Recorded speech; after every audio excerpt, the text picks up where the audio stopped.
So hello everyone, welcome to my channel. And for today's video guys, kay atong paghisgutan kining usa ka vlogger o usa ka sikat nga influencer karon guys nga nagtrending sa social media tungod kay gipadakop kini sa iyang amo o gipapriso tungod sa kasong pagpangawat og kwarta guys. So, bago ta magpadayon sa atong topic karon guys, kung ikaw bago pa lang ka dinhi sa akong channel nga nasaag, so please, like and share. Ug kung ikaw wala pa naka-subscribe, so please subscribe para isa ka sa ma-notify or permi kang updated. Ug na ako'y bagong video nga i-upload dinhi sa akong channel guys. So karon guys, magpadayon ta sa atong topic. So, trending karon ni sa social media guys, kini usa ka sikat nga vlogger o influencer nga gipapriso.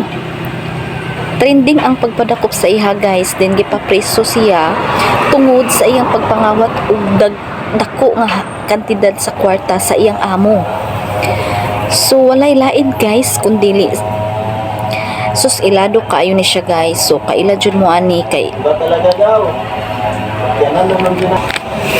kaila jud mo ani niya guys tungod kay usa ni siya kasikat, no? Usa ni siya sa nagpasikat sa usa ka grupo dinhi sa Tagum City. So walay lain guys, siya si Kuan Inday Ligaya. So kini si Inday Ligaya guys, usa ni siya ka miyembro sa Team Hamloy nga gipanguluhan ni Councilor Leo Reveta. O ilang kauban sa ilang vlog guys si Sarah o katong sa una kinsa patong isa gani nga nawala katong dakuon nga bayot. Pero nawala to siya, so ang nagpadayon sa pag-vlog guys sa grupo nga Team Hamloy si Inday Ligaya na lang, si Sarah o si Councilor Leo Reveta. So dili na to ikalimod guys na usa si Ligaya sa nagpasikat sa grupo nila nga Team Hamloy tungod sa iyang ka yaga-yagaon or sa iyang kabugaon. Maong dili jud na to malimod guys no nga isa siya sa nakapasikat sa ilang grupo nga Team Hamloy. So kini si Ligaya guys, wa na jud na agwanta sa iyang amo, wa na naagwanta ni Madam Leo Reveta ang iyang ginabuhat tungod kay dili lang daay ka usa, kaduha or katulo kundi sa makadaghan nga higayon iyang gibuhat nga iyang ginakawatan og kwarta ang iyang amo. So nagsugod daw na katong January 1 nawalaan si Madam Leo Reveta og kwarta nga nagkantidad og 81,000. So katong nga higayon guys, gipasaylo ra siya ato ni Madam Leo Reveta kay iyaha man po daw giangkon nga iyang nabuhat, then nangayo siya pasaylo kay nainganyo lang daw kuno siya sa kwarta nga iyang nakita or in short na silaw siya. So gipasaylo siya guys. And then wala magtuo ang iyang amo nga ginapadayon daay gihapon niya. So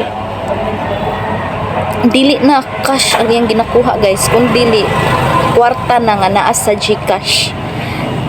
Kwarta nga naa sa GCash ni Madam Leo Reveta ang iyang ginakuha. Ang iyang ginahimo guys, iyang ginatransfer day ang kwarta padulong sa iyang account sa GCash. So ang iya day ginahimo ana guys, kada adlaw ginahirman day kuno na niya ang cellphone ni Madam Leo Reveta sumaha sa pagsaysay pod ni Madam Leo nga kada adlaw kuno niya ginahulaman ang cellphone. Then wala siya kamalay-malay nga naana da ito'y milagrong ginabuhat si Inday Ligaya sa iyang cellphone. Wala siya kamalay-malay nga si Inday Ligaya nakabalo na da sa password sa iyang GCash. So and then hantod na abot na jud sa point nga nasakpan ra gyud, di ba? Wala man jud aso nga makumkum. So nasakpan nila kay na may CCTV nga dili lang day kausa kundi daghan na kaayo kay gipasubay dai ni Madam Leo sa iyang secretary dito sa New City Hall ang iyang account sa GCash, and then naabaya na history of transaction ang GCash guys, no? Every time na magsend ta og kwarta sa laing account or GCash to GCash, So tanan natong transaction makita nato na dito sa history of transaction, and then pagsubay nila dito guys, nakita dito nga pangalan ni Inday Ligaya tanan. So mao to nakita din na total nila ang kantidad nga nakawat ni Inday Ligaya sa GCash, o mikabat kini guys og hapit 200,000. Sumala pa ni Councilor Leo Reveta. Suma sa pagsaysay ni Councilor Leo Reveta guys, nga 500 na lang kuno ang kulang nga moabot na kini og 200,000. So lima ninyo na guys, 500 pesos na lang kulang nga moabot na og 200,000 ang nakawat ni Inday Ligaya nga kwarta sa GCash account ni Madam Leo Reveta. So tungod ani nga panghitabo guys, wala na nakaya ni Councilor Leo Reveta ang ginapangbuhat ni Ligaya tungod kay kuan na lang kuno ni siya guys, pabalik-balik na lang, kapila na gipasaylo, gibalik-balik lang gihapon ang iyang ginabuhat nga pagpangawat. So mauna karon guys nga si Inday Ligaya nagtingkagol na karon sa prisuhan din sa Tagum City. So mauna guys no nga kaning tao gyud ay magkadugay, magkadako gyud ay ang ulo kung kita pud usahay guys. Dili gyud ay pud maayo nga masubrahan ta sa kabuutan, kay kung masubrahan ta sa kabuutan abusuhon ta sa uban. So mao nang dapat naatay limitation guys no nga ipakita sa atong isig ka tao, dili masubrahan kabuutan, kay kung masubrahan abusuhon ra pud ta. So mauto siya guys no nga nagilak-hilak in tawon siya karon sa interview sa iyaha, kay nagtingkagol na gyud sa kulungan sa prisuhan, kay wala pa man siya pasayloan ni Madam Leo Reveta tungod sa iyang gipangbuhat. So sa sinugdanan pa day ana guys, kana si Inday Ligaya di ay suma gud sa iyang pagsaysay. Nang-apply na siya og katabang kang Madam Leo Reveta, pinaagi ra sa pag-chat kang Madam Leo Reveta sa Messenger sa Facebook nga mga-apply daw siya og katabang, ug kinipod si Madam Leo Reveta guys tungod sa iyang pagkamaayong tao. So iya ra pong gidawat si Inday Ligaya. So hangtod nga naabot sa point nga naghimo na sila usa ka grupo guys nga gitawag nila karon nga Team Hamloy. O na guys ang ilang vlog. So hantod naabot sa point nga nag-content sila og ilang gipanganlan og Team Hamloy. Hantod nga ning sikat sila guys, hantod nga nagkasweldo na sila. So pag-abot sa point guys nga nakasweldo na sila og murag busy na sila sa ilang content, wala na gipatrabaho ni Madam Leo si Inday Ligaya sa iyahang mansyon or balay, suma sa pagsaysay ni Madam Leo po no nga wala na niya gipatrabaho si Inday Ligaya, iya na gipaundang kay murag para makafocus na lang sa ilang content, kay kusog-kusog na ba ilang content no, syempre dako-dako na silang bahin, dako-dako na silang masweldo. So andin kanipod si Inday Ligaya tungod sa iyang kabuangon nga kana iyang pagkakawatan, unya kana iyang pagkalaagan bisag asa mo inom, unya hantod nga bisag asa na po siya mangutang guys dito sa iyang ginautangan, hantod nga ang iyang ipangutangan dito maningil tanan sa balay ni Madam Leo Reveta, ug ang magbago ug ang hubayad sa iyang mga gipangutangan guys si Madam Leo. Sumaunang napulaan na gyud si Madam Leo Reveta kang Inday Ligaya guys tungod kay sa kadaghan sa iyang gipangutangan. Siya ra gihapon ang magbago og bayad, kay ngano didto man sa iyang balay mo at tumaningil, kay adto man si Inday Ligaya nagpuyo.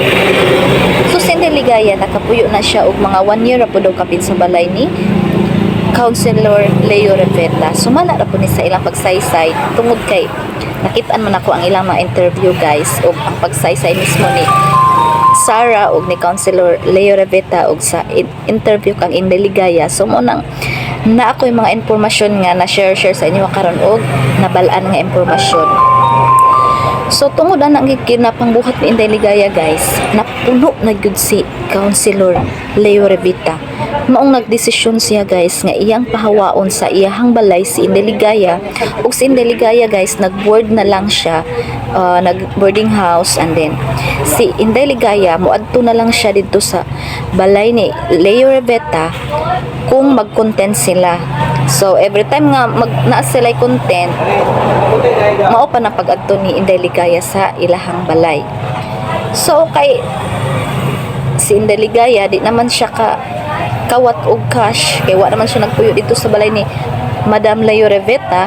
So mao na to guys, sugod nga nag-board na si Inday Ligaya nga igo na siya moadto dito sa balay ni Madam Leo Revita aron mag-content sila. So ang iyang gitirahan guys, ang GCash. So walay kamalay-malay si Madam Leo nga nakabalon na dahil si Inday Ligaya sa password sa iyang GCash, and then halos kada adlaw daw na niya ginahilaman ang cellphone ni Madam Leo.